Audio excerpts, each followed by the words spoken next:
it is a little after 12, so we'll go ahead and get started, and we may have other people join in as they're able. So again, I want to thank everybody for being here with us today. We do hold these types of video chats. We hold educational type video chats. We hold support session video chats for disease specific. We have an IBM patient support group online here through video chat. The next support session is coming up in the next week or two.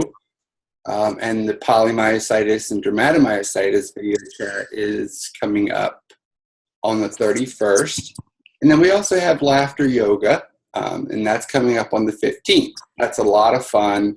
And it's something that we can all do just sitting in a chair. Okay. And so I just wanted to let you know, you can always check out our events page on our website, understandingmyositis.org. So today we have Rosemary with us. Rosemary is really interested in advocating and advocacy for myositis. So she attended the Rare Disease Day on Capitol Hill. So she's here with us today to tell us what she learned and what the experience was. So we welcome Rosemary, and thank you for being here and taking the time to share this stuff with us. And Jerry, thank you so much. Can everyone hear me okay? A little bit. I'll try to do it. How's that better? Yes. Okay, cool. I'm wearing this right now. I'm going to take it off in a second. These are the scarves they gave to everybody for the Where's Waldo picture that I posted on Facebook. They do a picture at it's the Rare Disease it's called Rare Disease Legislation Advocacy Group, and they run this week that culminates, part of it is Rare Disease Day. It was last week, and the reason I was able to go was a really good friend of mine where I used to work before I got sick has a child with cystic fibrosis. And so she was going to this week, and she had noticed that I had been following this group on Facebook, so she asked me if I wanted to come with her, and I stayed with her at her hotel in DC. So it worked out to be, and she's from Delaware. So it worked out to be perfect, and I learned a lot, and that's why I wanted to go over some things with you. I'm going to be, I have some notes here. I'm going to be posting them, giving them to Jerry, and he can post them. That'll have a lot of the information that I'm saying, so you don't have to worry about writing anything down. And I also contacted the group because they were actually supposed to be, I believe, filming the whole week, because people can actually attend by webinar, which is important because not everyone can get to DC or take a week off work and things like that. So for next year, it might be something to think about, and it's free. It doesn't cost anything. What we did was Rare Disease Legislative Advocates, their website is rareadvocates.org, and they're also part of Every Life Foundation. And basically, they're an advocacy group that tries to give people the tools that they need to advocate for public policy at state and federal levels. So they're doing a lot of the work for us. So instead of reinventing the wheel, it's kind of nice. And I think it's a nice compliment to what Jerry has done with the Myositis Support and Understanding, because that gives us a lot of social support and information on disease state and information about how we can function and support groups. This adds in the layer that is a legislative component to it, which is nice. So it's nice that we can each do something together as opposed to one person having to do it all. And I wanted to thank as well, Jerry sent me some goodies to hand out. So I was giving everyone his card. So you might be getting some phone calls from some people. Great. And also some pamphlets, and the staffers love the pens. He has these pens for I used to be a drug rep in a former life, and everyone loves pens, right? So I was able to hand those out, and I believe this is the first time myositis was ever represented at this week. So it was nice to put myositis on the map. And you know what was really cool, you guys, before I start getting into the legislation, it was so nice to be with people who have their own diseases, but we're coming together as a group to help all rare disease. Because I know when I first got diagnosed, I felt very alone. Jerry was the first guy I met when I first got diagnosed, and it was just nice to meet somebody who has a clue what was going on, because I sure didn't. And I also felt very weak and helpless, not because of my muscles, but because I used to sell medicines for major diseases like diabetes, heart disease, things like that. There's a ton of information, a ton of advocacy. There's a slew of drugs to take that actually have indications. And all of a sudden I got this disease, and I felt like we don't even have a banner or a ribbon, we don't really have a strong sense of voice. So when I came here, that's my dog. I have a standard poodle, by the way, if that's great in the background. But we're advocating just for rare disease itself and getting through with the NIH and the FDA. So not just one specific disease, but all diseases. And that really made me feel good, because it made us, you know how they call zebras? Are you familiar with that term? Doctors are looking at horses, and they're looking for normal disease states, but they misdiagnose a lot of times because we're actually zebras, and they have to be looking for the zebras, the ones that aren't the obvious. And so that's kind of one of the terms they use for rare diseases. There's a lot of people with zebra scarves and things, and a lot of doctors are taught in med school that when you hear hoofbeats, think horses, because sometimes they say it can take you down the wrong course. But some of the newer updated medical school programs are starting to incorporate that, when you hear hoofbeats, don't always think horses. Sometimes you really have to think zebras for those rare diseases. Sorry to interrupt, but you explained it perfectly. I was trying to find the words. And together we make a really strong herd of zebras. Even though we all have individual rare diseases, when you come together, I mean, there must have been 600 people at that event this week. Great. It's really amazing. And what I would like to see, and that's why I talked to Jerry about wanting to do this, was I would love to see more people from myositis there next year, because squeaky wheel gets the grease, and it's a sense of community that also helps get our name known with these organizations. Does that make sense? So even though they're doing all rare diseases, I kind of want to bring myositis to the top. So anyway, so what we did this week, Monday, we started off at NIH, which is the National Institute of Health. Are you all familiar with NIH? A lot of people get sent to NIH when they don't know what's wrong with them. And they focus on a lot of rare diseases down there as well, and doing a lot of the research. One of the gentlemen, Dr. Mammon, who was one of the creators of the Myositis Center in Baltimore, I believe he's still there on a limited basis. He is down at NIH. So he's doing research there for myositis. And so the actual day itself, it was filmed. I'm hoping I can get that lecture for you. But they went over a variety of things as far as the different research that's being done. They're actually looking, believe it or not, they're using these fish to use as animal models instead of things like mice models and things, because the fish actually represent the same systems that we have, as far as having, eyes and the different organs, and they can breed rather quickly, so you can actually get the variants when you're trying to look at gene therapies and things like that. And I thought, well, that's interesting. There's a lot of really cool science being done, and a lot of it's being done down at NIH. But one of the big problems with NIH is we have to make sure that there's funding for NIH. And that was one of the things that we were advocating for, was to make sure that they have funding in place to be able to do all of the research that is there. So that was fun for me, and I actually had a friend who used to work down there. So it was nice to actually go to NIH. On Tuesday, they did a legislative conference. Hold on, let me turn my phone off.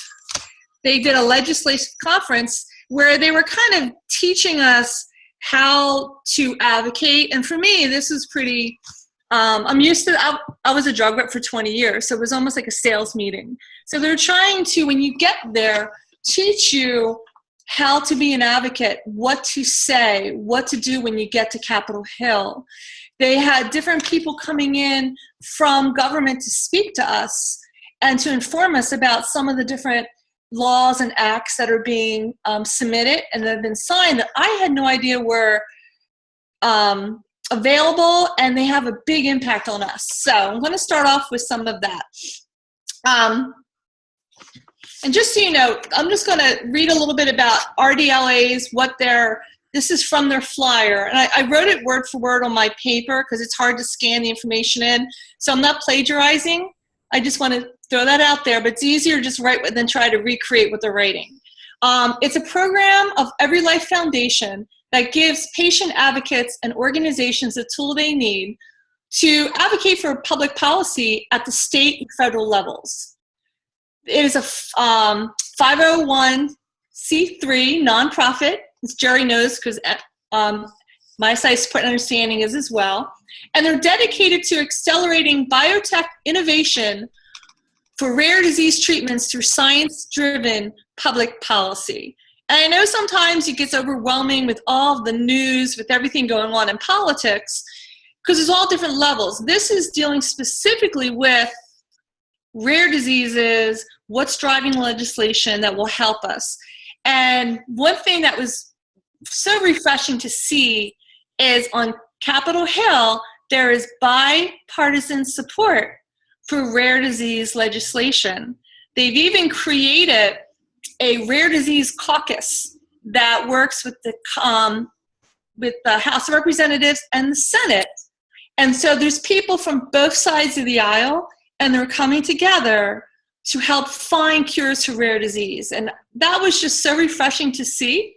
And it was actually wonderful. I thought I had to pinch myself to make sure I wasn't dreaming. Okay, so they want to help people stay informed on key policy issues. So their websites, and again, these will be in the notes, but the everylifefoundation.org, as well as rareadvocates.org, there's a lot of information that you can go to see. There might be things that you can do. You can find your senator, you can find your representatives from the House of Representatives to see who specifically for you, because you're a constituent. So they'll listen to you. And we did that on Wednesday, and they actually do. So it's important to let them know. They said, make sure you send in stories, put a face, put a photo, let them know what's going on, because they'll fight for you. And sometimes they'll bring people in to actually testify in front of Congress and tell their story and try. Because I asked them, like, what can we do to help? And they're like, let us know your stories. Let people know what's going on, because it helps them do their job. They have a monthly action alert blast with the latest news and policy and legislation actions and events. So you can sign up, and they will send you information with what's going on. I shared on our page this morning, there was a video of Senator Hatch and Senator, what's her name? She is from, While she's looking at that, for those that are in, I don't know, Rosemary, you're not in the IBM or family group, correct? No, I have polymyositis. Yeah. So for those that are in only like the IBM group or the family and friends group, I'll be sure to find her post and post in those other groups as well. Okay. Sorry, it's my first time doing this in a while. Okay. Oh, here it is. Senator Amy Klobuchar. She's a Democrat from Minnesota, and Senator Orrin Hatch is a Republican from Utah. And Representative Butterfield from North Carolina, and Representative is a Democrat, and Representative Leonard Lance is a Republican from New Jersey. And they make up what's called the Rare Disease Caucus that they've created. So they're coming together and they're working with the rare disease legislators advocates as well to coordinate this to help us push through legislation. So that's, and you can find out a lot of information. They have event calendars, there's briefings going on. You can follow them on Twitter. And there's going to be some local events going on, none in our area, so I won't give you the names, but they're doing some local where you can actually advocate as a group as opposed to going to DC, because not everyone can go to DC. Does that make sense? Mm-hmm. Okay, so let's get to some of the legislation, which is really, really nice. Okay, so hold on a second. They're designed to be a clearinghouse for all rare diseases. They provide free resources and tools for patients, caregivers, and organizations. So there may be things, Jerry, that we might be able to get from them to use that'll make it easier for you to do your advocacy. And part of their group, the Every Life Foundation, they offer anywhere up to $1,000 in a travel stipend to attend this event every year. And there's only 2 from each state. So if you want to go, but money is tight, they can offer you money. Like my friend got $800 to be able to attend, which paid for her hotel, and we stayed in it together. So there is money available if there's something like this that you want to go to. One of my key takeaways too was, it was very exciting when I visited the NIH to hear some of these speakers that are doing the research and advocating for us and trying to get the cures that we need. And the way they get the funding is through laws and that gets signed. And one of the ones that, is anyone familiar with one that was just proposed? It's called the Orphans Product Extension Now Accelerating Cures and Treatments, which is the OPEN Act. It's bipartisan. It's in the House and the Senate. And it's Bilirakis from Florida, who's a Republican, Butterfield from North Carolina, who's a Democrat. And the senators are Hatch and Klobuchar, which I mentioned earlier. They're the ones who also do the caucus. This is going to be really good, you guys. The House bill is number 1223, and we're waiting for the Senate bill to be introduced. This bill will create therapies with a rare disease indication. Companies that repurpose a drug for a rare disease indication will get a 6-month exclusivity extension. What that means in normal language is a lot of us are taking medicines like IVIG, Cellcept, Rituxan, etc. to treat myositis. There was only one drug with an indication, which means it was studied and was approved for the treatment of a disease, right? And that's Actar. We use and borrow from all other drugs, but it's called off-label. Do you all familiar with what off-label means? Yes. So in basic terms, what she's saying is that the only drug that has actually officially been approved for the treatment of myositis is the Actar gel, along with steroids, corticosteroids. So most of the drugs that we take, the polymyositis and dermatomyositis, and even for some inclusion body myositis patients, are drugs that were approved for other diseases prior, and we're just borrowing those drugs because they think they're going to have, the effect, the desired effect. So that's the off-label. It's not been approved for myositis, but they can treat us with that. And one of the problems with off-label use is it makes it difficult to get them approved by the insurance companies. because in order to have it approved, a lot of insurance companies will say, well, it's off-label, so we're not going to pay for it. And also, it's nice to be able to have the data that's not just anecdotal, but actual clinical trials that show the efficacy. So they don't try something that may not have efficacy and might be a waste of time and money, if that makes sense. So what this is going to do is, if a company will repurpose and do a clinical study, say, for instance, with Rituxan, with myositis, which I believe is one of the studies being done, then if the studies can get the indication it's effective, then the company that makes Rituxan will get a 6-month exclusivity extension, which in the pharma world is huge. That means that they're able to do it without competition. And a lot of these drugs are used for major indications, which means the price is lower. And so this allows for off-label medications that could be reimbursed at a lower rate because of the fact that it's already priced for a larger market, for a major market, versus a smaller market like what we have. There are more than 7,000 rare diseases. 95% have no FDA-approved treatment. Fewer rare diseases will need to use off-label medications, which might be potentially ineffective, and off-label drugs are not reimbursed. So this particular act will help to let the drug companies be able to do the research and be able to have extended indication exclusivity on their patent.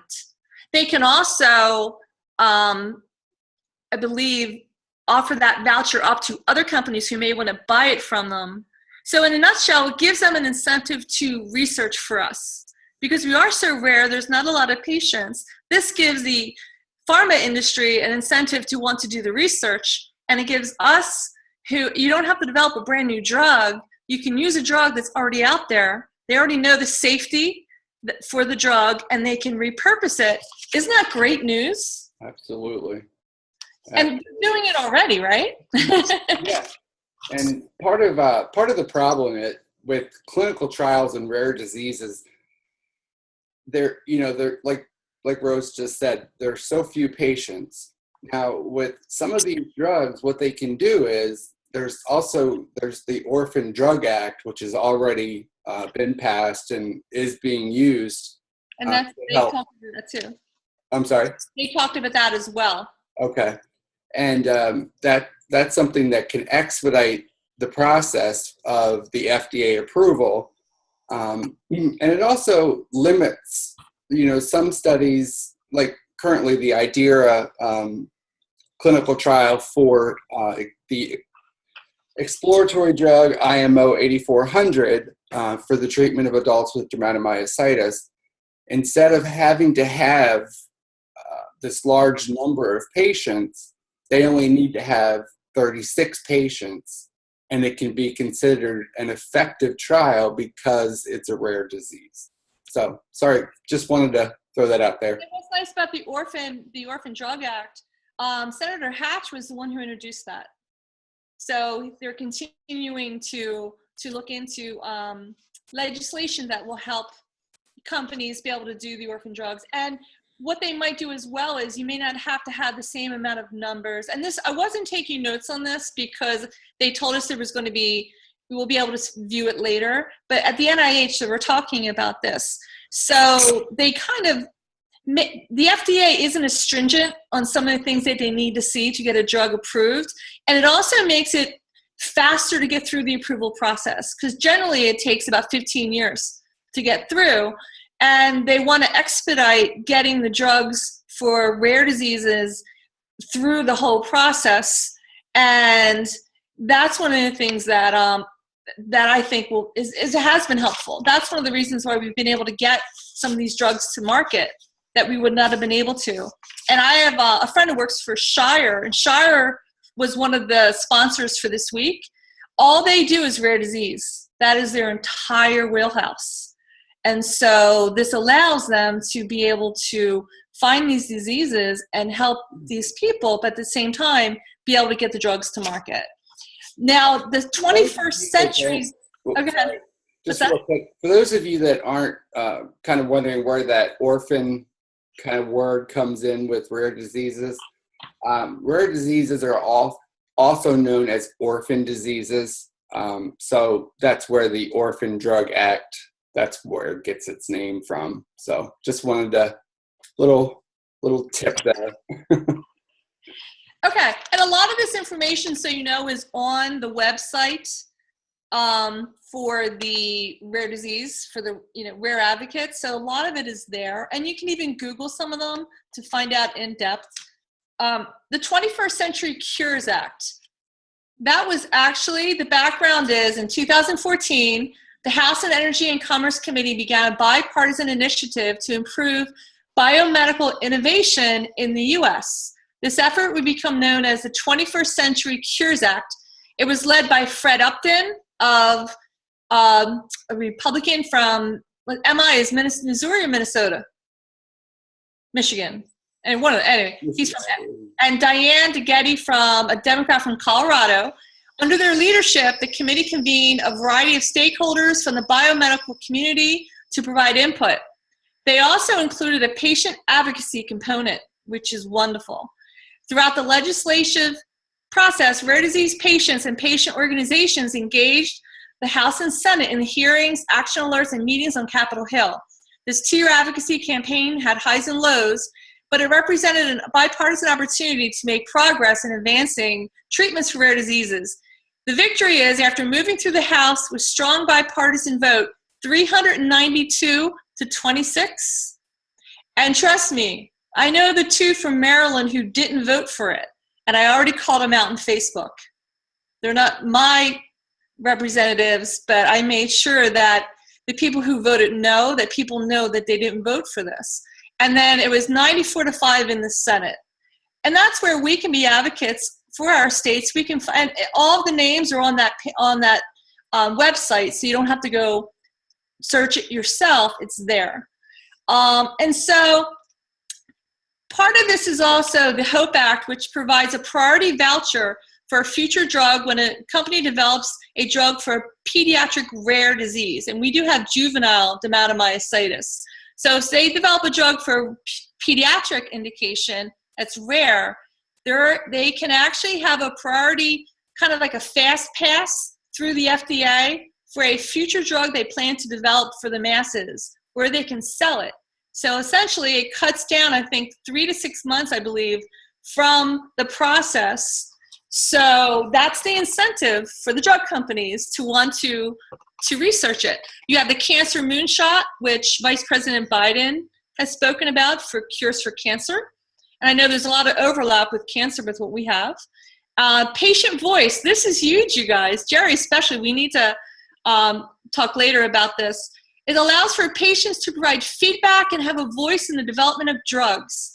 And the one doctor that was talking to us was saying, sometimes the doctors think that this is what they need the drug to do, and the patients are saying, well, that doesn't really matter to me. This is what matters to me. And so it helps to show that while this endpoint may not have been reached, this is some of the resolution that we found. And I know from speaking to one of the doctors at a local group, for the IBM trial that was done, that was discontinued, one of the problems with that is they had an endpoint that was too aggressive. So it was working and it was helping, but maybe they redo the trial with a lower endpoint, which means at the end of the day, did it work? For this, they were looking for how long you could walk. I think it was 6 minutes or something. It was ridiculous, a ridiculous amount that it met every other endpoint except for that ridiculous amount of time that people should be able to walk on this drug. It was. So having this patient voice can help when they're designing these studies and trials to make better endpoints. So anyway, but that's part of it. Also mental health issues and also the opioid crisis, which I spoke up about when I was going around to my congressmen and senators to let them know that there are, because I know there are some people in our group who need pain medications. Many. The opioid crisis, which is leading to the heroin crisis. there's like $50 million being spent to help with the whole epidemic. And I made sure they understand that there are some people who truly need these, so there has to be a balance. And that's where those of you who have an issue with this, you need to talk to your representatives and let your voice be known, because they will listen. So that I spoke up for you guys, Jerry. I don't have pain, but I know there's people in our group who do. So I was advocating for everybody, not just myself. Thank you. Okay. There was also a Best Pharmaceuticals for Children Act in 2002, and that offers incentives for clinical trials for children. And then there's what's called the Prescription Drug User Fee Act. They call it PDUFA. They have a lot of names and acronyms. It's crazy, right? Yeah. What this does is the act provided that the FDA was entitled, and this is a quote I got from Wikipedia, to collect a substantial application fee from the drug manufacturers at the time of new drug application or a biologics license application. Those funds are designated to be used in the Center for Drug Evaluation Research, CDR, and I have a contact with them. I had lunch with her, I got her card. And the Center for Biologics Evaluation for drug approval activities. In order to continue collecting fees, the FDA is required to meet certain performance benchmarks, primarily related to the speed of certain activities within the process. Basically, the drug companies are putting up money to help get the medications and helping with the FDA because there's limited funds. One of the things that is important for everyone to do, there's a guy, Max Bronstein. It's in my notes I'll be sending out. He's a senior chief advocacy and senior policy officer at the Everyday Life Foundation. There's going to be hearings held in March and April of this year. So you have to make sure that you contact your representatives and let them know that it's important to continue this because there's limited funds for the NIH and for the FDA. And so this is where you can do your part in your home without having to travel all the way down to DC. NIH, FDA funding for health and research. Basically, we need to support robust funding for the NIH, the FDA, and the 24 Cures implementation. The FDA, they're vital for rare research. They've struggled to keep pace with inflation and critical for advancing the basic science to enhance our understanding of rare diseases. In addition, the NIH Clinical Center of Undiagnosed Disease Program provides life-saving resources for rare diseases, patients searching for answers. I know myself, it took me a year to get diagnosed. I knew some people because I knew doctors, I knew the system, I knew there's more than one doctor. Whereas I know, Jerry, would it take you 10 years? Took me 3 years to officially get diagnosed, but after that, it was the wrong diagnosis, and so it was. There's a lot of people who, and just see, I don't know if you guys realize, but most doctors will never meet a patient with myositis in their career. So it's very easily to be misdiagnosed as a hypochondriac, or maybe you're getting older and your muscles, right? I'm sure you're laughing because I know we've all heard this, right? And a lot of people go to the NIH and have no idea what's wrong with them and get diagnosed. And so it's so important for especially the rare disease community that NIH has funding because they might be able to diagnose someone and hopefully potentially get us a cure. So there's something called an ask that they do in I've never done politics, you guys. I'm not political. I've never been to Capitol Hill. I don't know the terminologies, but apparently everybody needs an ask. And basically what they were asking is, and so if you're going to reach out to your representatives, you want to request a $2 billion increase for discretionary funding at the NIH for next year. We want $2.8 billion in discretionary funding for the FDA for next year. And this is important. You can have a law. Oh, by the way, that 21st Century Cures Act was signed into law December 13th by President Obama. So the end of last year, he signed it into law because that's how, the process, you have a bill and then it becomes a law once it's signed. But we need to have the supplemental funds that were authorized in the act provide it. So they have the act, they provide it for the funds. We have to make sure the funds are allocated. Because without the funding, there's no sense in having a bill because it just sits there. Exactly. And they're asking for $500 million for the NIH Innovation Fund and $60 million for the FDA Innovation Fund. They also need to get the director of the FDA in place. I know right now, President Trump is trying to get the different people go through the process, and we want to make sure that they get one for the FDA. That's one of the priorities, because there's a lot of agencies that need to get people put in place. We want to make sure that the FDA director gets bumped to the front of the line, and someone who hopefully has interest in rare disease. So that's something that they're waiting on the new director to figure out what's going to be happening. So that's important for us, and that's something where you can do some advocacy. And these are some of my thoughts for the week. I know I threw a lot at you, and I'm going to have notes I'm going to send to Jerry. And a lot of this information is on the website for the Rare Advocates. But I just wanted to give you an idea of why I was so charged up when I left, because I felt empowered for the first time since I got sick. I got sick 2 years ago. And I had a big, I was in sales, I was running around, I was doing this all day long, basically. And my life came to a halt. And I felt kind of like, I do a lot of knitting, which is great, but there's only so much knitting you can do. And this is giving me a way to empower not only myself, but others as well. Like we can actually help ourselves in our future by ensuring this legislation goes through. In effect, it hopefully can ensure that there'll be a cure for myositis someday. But it was so nice to see so many people with other diseases coming together, and everyone talking about. And there's a lot of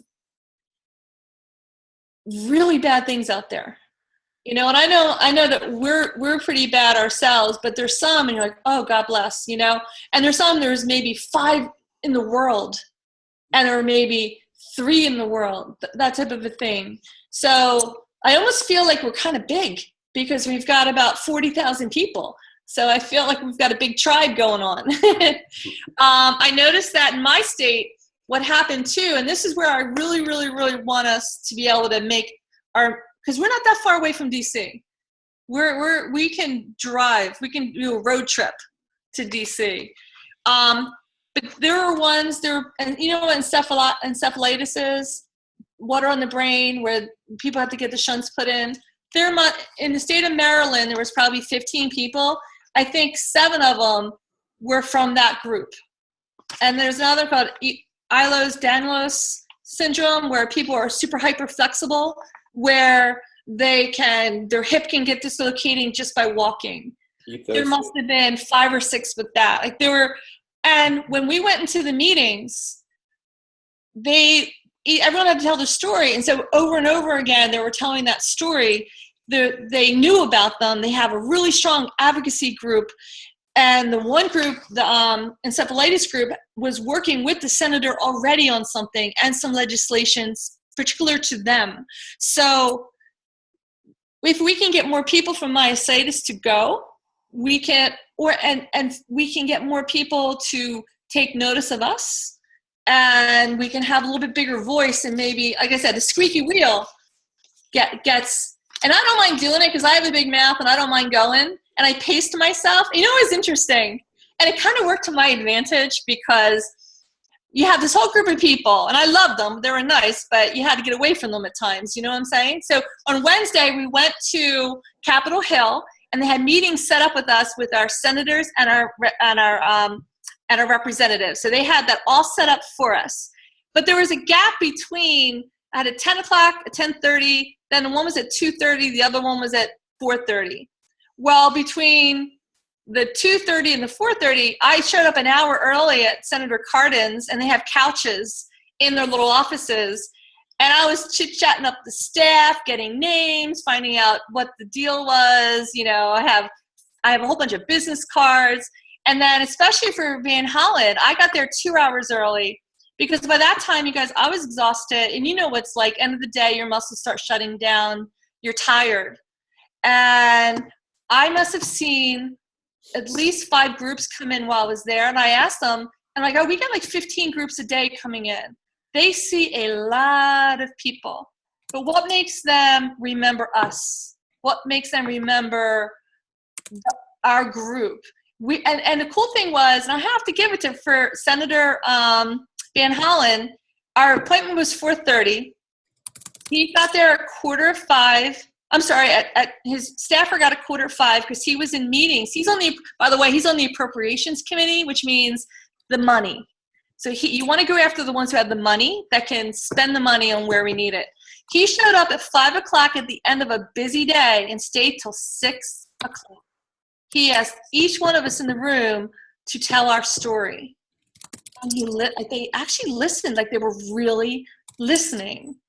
And I know, Jerry, you've had experience. The senator from Delaware, I know my friend had a one-on-one with him. And I know you've done some work with him with myositis. So isn't it amazing can you talk to that, how they truly do listen? Oh, they do. So it kind of makes you feel like, a lot of times you think politicians, a lot of hot air, they just want your vote. I was blown away how nice everybody was, how sweet everyone was. So but what I thought for us, when they're out of session and they're in their local district, right? They're in Delaware County, they're in Media, they're near where you live. You can visit them there. You can make an appointment and you can actually set up a time, come in. Jerry's got some great information, some pamphlets and things. You can tell your story, you can write your story and meet them one-on-one, look them in the eye and ask them, will you vote for this act? Will you sponsor a bill? Will you do legislation? Because you have to look them in the eye and call them out and ask them for the funding. And one of the things that we were really big for asking was we made sure in our group, when I was going around, and I did it nicely, but forcefully, with the Affordable Care Act, we made sure to focus on that. We want to make sure that allowing patients to remain on their parents to the 26, and no one can be denied health care for pre-existing conditions. That's very And if what I'm hearing on both sides of the aisle, that was something that they really, truly were caring about. That's something that was not going to go away. And I'm like, look, it can't. And that's something that's important for all of us because we have pre-existing conditions. But I also, we put in there too, as far like not having caps on limits. And for the Medicaid population, people who are on Medicaid, making sure too that if it does come to, because that's going to be more of a state's issue, just so you know, Medicaid is more state by state, so each state is different and you can advocate in that way. But if they do a high-risk group, you have to make sure that there's discriminatory underwriting, so it's funded. And so if someone's in it, they can actually get access to what they need.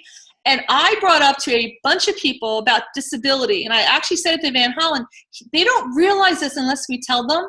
I said, we need to add rare diseases that are debilitating to the list of acceptable diseases for disability. I was lucky. I got it the first go around. I said, most people get denied 2-3 times.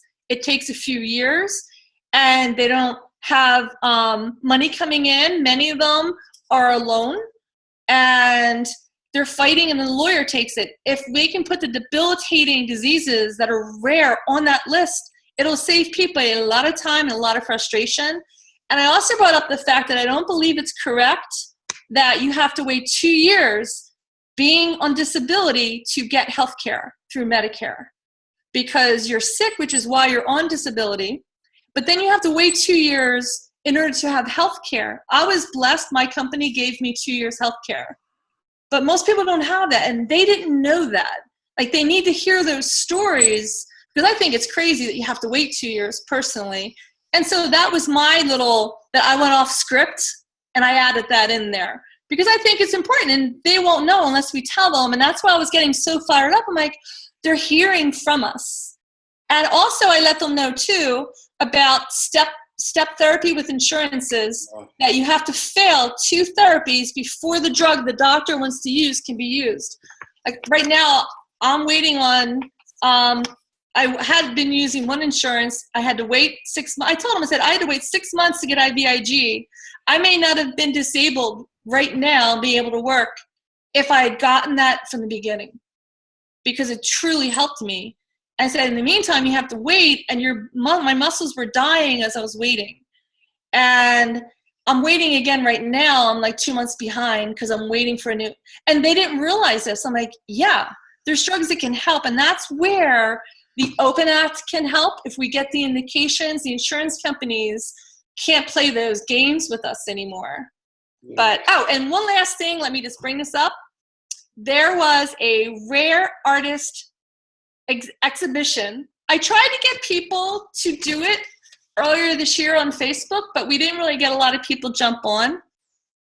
This is the deal. Every year, and I think it starts again in June, they have, for children and for adults in different types of media, for the artists in the house, you can win a prize. It's a couple $100 that you win as a prize.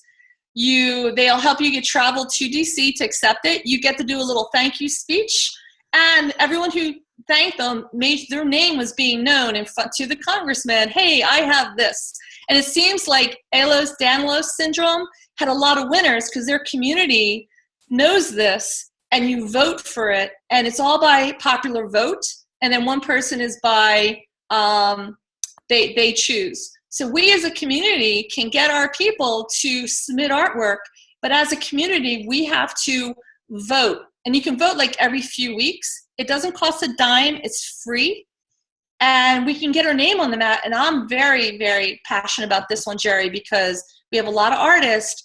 And if we can do this, we have 2,000 people on just the Myositis website alone. And there was a person from Canada. The total of our groups and our website memberships and our Facebook page alone, we are currently supporting over 4,000 patients. So this is something we can make a difference this year coming up. That's the one thing that because I submitted a picture, didn't get a lot of votes, but again, because it was like, guys, come on, we need to vote for each other. This is where our little herd of zebras come together for myositis, because the groups that have the biggest support there won, I think, probably 70% of the art contest. Yeah. And so that was something that we can do, and it's free. So anyway, but that was exciting. It was fun. I was totally exhausted when I got home. I slept for a few days. It really took a lot out of me, but it was worth it, and I paced myself. So anyway, I know I talk a lot, so I apologize for that. I just had some coffee. But if anybody wants, and at least y'all can recognize my accent, because I grew up in Delaware County and went to high school in Delaware. For some of the stuff that Rose had mentioned, the step therapy, I wrote an entire article about that that's on our website. If you use the search tool and just type in step therapy, it'll pull up the article that I wrote. You can learn more about that step therapy process if you haven't personally experienced it. Our website contains a lot of informational pages, but we also collect personal stories for our blog. We write our own educational pieces for our blog. If you ever want to share your story with us, please do so. There is a link or a button at the very bottom of our site that you can click to share your story. There's a link in the navigation that you can click to share your story. And what we do is we post your story on our website, obviously, but we also share it across social networks. And then as part of the upcoming Myositis Awareness Month, which will be in May, we're going to start using some of those stories to gain focus. And right now what we're looking for is we're looking to put a few faces and their stories for our myositis awareness campaign this year. So if you're interested in being so-called face of myositis for this year, please get up with me. Let me know. We can do a one-on-one video session where you can share your story via video, along with some textual documents and photos, and that's going to be what's going to make the biggest difference. Is we have to put a face, like Rose had mentioned. We need a face, a few faces and personal stories if we're going to really gain the attention of those that we want to notice us. So with all of that being said, you can always contact me anytime. I am pretty much sitting here at my computer the majority of from probably 7 till 2, with little breaks here and there. But you can private message me on Facebook. You can email me. You can call. All of that information is on our website. So please reach out.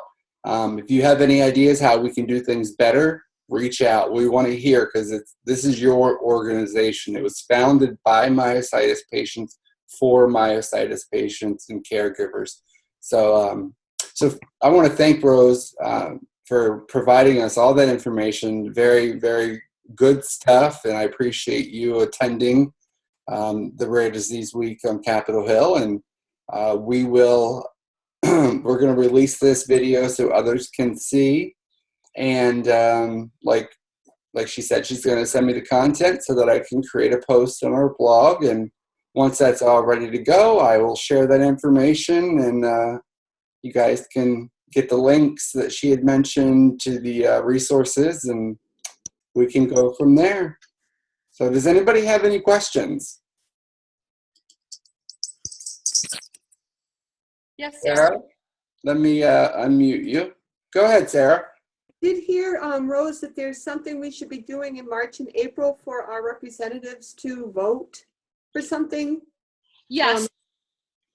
That is actually, let me get my notes here. Is that something, I'm sorry, something that could be put, maybe Cherry, maybe could put it somewhere?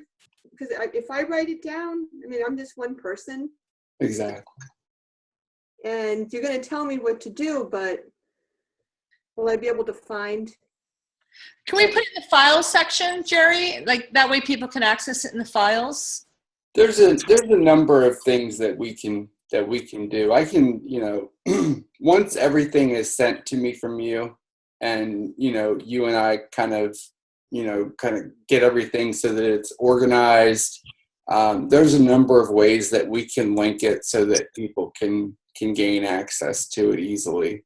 You can work your artistic magic on whatever I send you and do whatever you want with it. Okay. Thank you. March and April. I heard March and April were important, so I'll just for what Jerry posts. And that's Max Bronstein. He's actually on that website I gave you.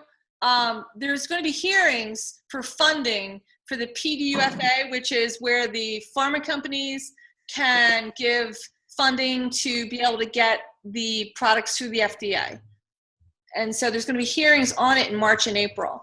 And if you go on that site too, there's a lot of different hearings and advocacies for things in your own particular states and things like that.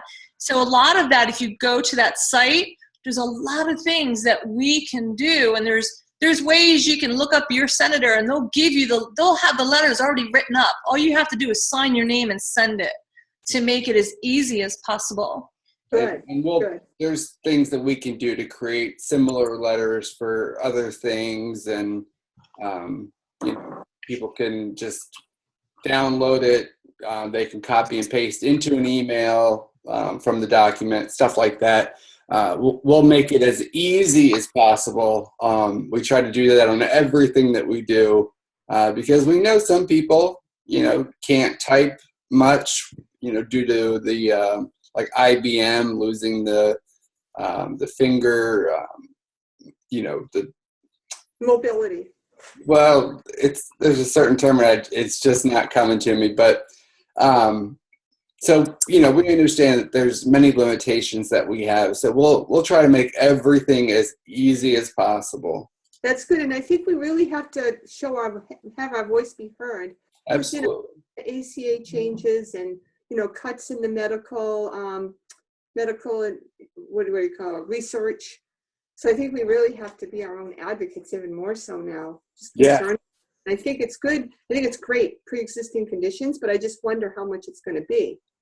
Well, that's the thing is, right now the Republican bill that was just entered, it leaves in, I mean, this is not the final bill, I'm sure, by any means that they plan to submit, but it did keep in the being on your parents' insurance until 26. They kept in the pre-existing conditions. They kept in the limits, no lifetime max limits, that sort of thing. But some of the things that they kind of removed is not going to make it affordable. Right. It's part of the way that the the Affordable Care Act worked was trying to pull in healthy people, so it kind of offsets the sick people. So if you have a pool of just sick people that require a lot of money, then premiums, deductibles, everything are just going to continue. It's just going to go up. It's upsetting to me because I paid my whole life for everybody. Oh yeah. I turn and it's like, okay, you'll be able to get it. You'll be fine. Will you be able to afford it? So yeah, I think I don't want to go down that. Yeah, it's a whole separate conversation. But one thing, just so you know, I'm glad you brought that up, because one thing, and this is where you can advocate and they will listen, is one thing they said to make sure does anyone know what CHIP is? No. You have Medicaid, right? Oh. And that's certain levels of income that you have to be under. CHIP is for families with incomes that are too high for Medicaid that have children to be able to get funding as well. And that funding expires in September of 2017. So they want to get, and again, that's where you say, hey, because funding a lot of times, till they make it permanent, they keep rolling it. But CHIP, think of the TV series from the 80s, CHIP, right? Yeah. That's something that funding comes up in 2017. So you have to make sure you let them know. And again, a lot of this stuff is on there. So a lot of the ways to be effective, because Sarah, the big thing too is being effective as well, and knowing who to target. And so when you look at this information, you can tell who voted for it, who voted against it. So if somebody already voted for it, and let me tell you, everybody, Republicans, and obviously Democrats, but Republicans too, were big time on making sure that they're not taking away pre-existing. And when we also brought in the advocacy of making sure that it's affordable. All these things are coming into play, and these are things that they know that, look, you have to make sure this happens because we can vote you out in a heartbeat. So these are things where that's where if you get to your senator and your representative that you vote for, you have power. Yes. And then they know that we have a big community, and this is where this advocacy group, being rare disease, this is a strong advocacy group. Let me tell you, they had some big players this week, and everybody was talking about your concerns that you're saying.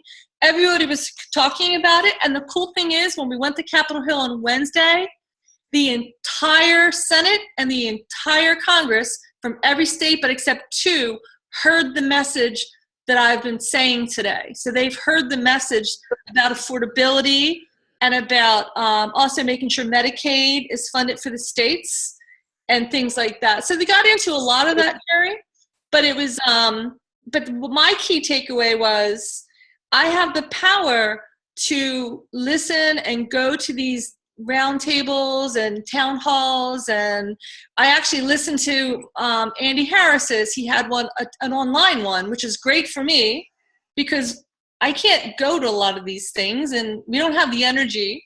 So taking a lot of the angst that you feel and putting it into action, because my mother always told me, and that's why I went this week, unless you do something, you have no right to complain. Yeah. I'm not saying you're complaining, but people want to complain, and sometimes people on the site want to complain, and they're always complaining, but you need to take action as well to do something about what you're complaining about. And you don't have to spend money sometimes, and you don't have to drive somewhere. You can do it with your computer. Does that make sense? Oh, of course. Absolutely. Can you tell I'm a Libra? I'm always balancing everything.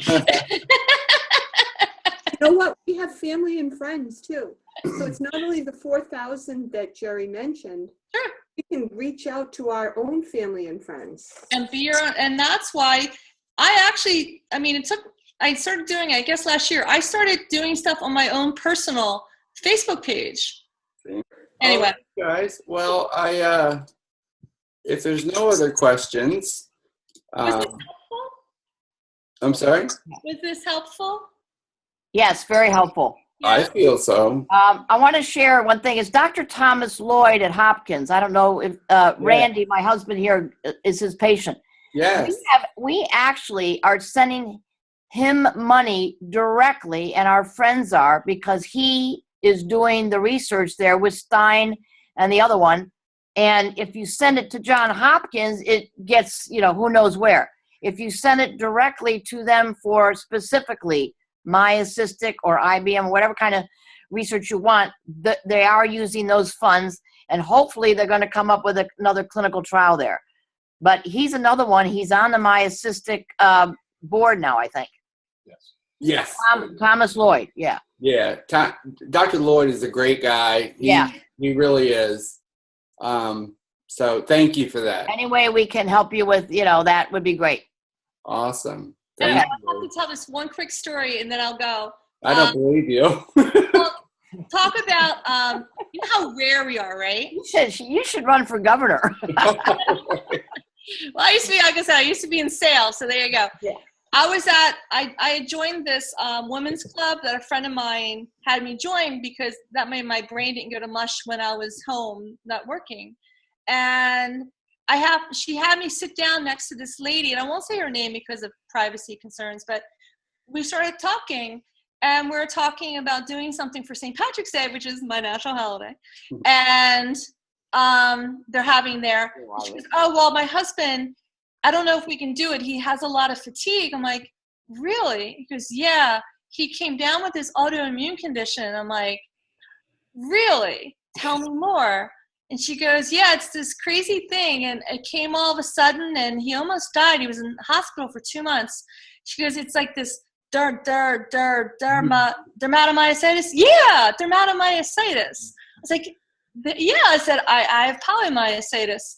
And his doctor was like, oh my gosh, I've been waiting my entire career for a patient with this. Brought another person in to see them, the dermatologist. Luckily, they were able to, ended up going to a different hospital, and she was able to get a hold of someone at Hopkins who got him into Hopkins. He attacked his lungs. He had interstitial lung issues, and he's alive, thank God, but he's also a study of one at Hopkins right now with Rituxan for dermatomyositis with lung issues. Right. Good, because he was a treatment naive patient. He hadn't been on any medicines. So I'm going to Vegas, because what are the odds, right? And I say, they've done multiple studies on rituximab. Yeah. And they did a recent combination of all those studies and put it into one document, and it showed a significant increase in lung involvement, interstitial pulmonary fibrosis. So that's, they need to do an official clinical trial for Rituxan, and whether or not that'll happen anytime soon. What are the odds? I know that somebody, and this is what her issue was. Yeah. So I think we've gone over a little bit of an hour here, and So what we'll do is, like I said, we'll Rose and I will get together, get all this information. We'll get it posted, and once everything's posted, we will post a notification in the groups on our Facebook page and all of our other social networks so that everybody can find the information and the links, and we'll try to organize it in a way that, you know, this is the most important kind of leading down. So thank you all so much for coming today. It's always wonderful to see faces of those living with the rare disease myositis, and it's something that doesn't happen often. So I don't know. I just want to thank you guys. It just warms my heart to see you guys interested in getting more involved and wanting to learn more. So, and Rosemary, thank you so much.